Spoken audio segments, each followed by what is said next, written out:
Uncle ಹಾ ಇಲ್ಲೇ science college ಎಲ್ಲಿ ಬರ್ತೈತ್ರಿ? ಈಗ ಬರ್ತೈತಿ, ಇಲ್ಲೇ ಬರ್ತೈತಿ, 2 ನಿಮಿಷ. ಅಂದಂಗ ಹೆಸರೇಂತಮ್ಮ ನಿಂದು? ಸುಮಿತ್ ಅಂತ್ರಿ. ನೀನು ಸುಮಿತಾ? ಮತ್ತೆ ಯಾರದಾರ್ರಿ? ನನ್ನ ಮಗನೂ ರಮೇಶ್, ಇಬ್ರು ಸೇಮ್. ಅಂದಂಗ ಏನು ಓದಾತಿ?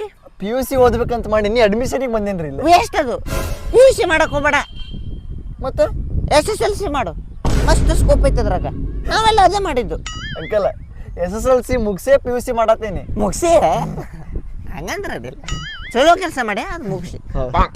ಅಂದಂಗ ಕೆಲಸ ಬೇಕಂದ್ರೆ ಹೇಳು, ನಂದು ರೆಸ್ಟೋರೆಂಟ್ ಐತಿ, ಒಬ್ಬ ಸಪ್ಲೈಯರ್ ಅದಾನ, ಇನ್ನೊಬ್ಬ ಬೇಕು. ಅಂಕಲ್ ನಾನು PUC ಮುಗಿಸಿ ಇಂಜಿನಿಯರಿಂಗ್ ಮಾಡ್ಬೇಕಂತ ಮಾಡೀನ್ರಿ. ಅವನು ಇಂಜಿನಿಯರಿಂಗ್ ಮಾಡ್ದವನ. ನೋಡ್ತಮ್ಮ, ನೀನು 4 ವರ್ಷ ಇಂಜಿನಿಯರಿಂಗ್ ಮುಗಿಸಿ ಸಪ್ಲೈಯರ್ ಆಗೋ ಬದಲು ಡೈರೆಕ್ಟ್ ಸಪ್ಲೈಯರ್ ಆಗ್ಬಿಡು ಅಂತೇನೆ ನಾನು. ಟೈಮ್ ಉಳಿತೈತಿ.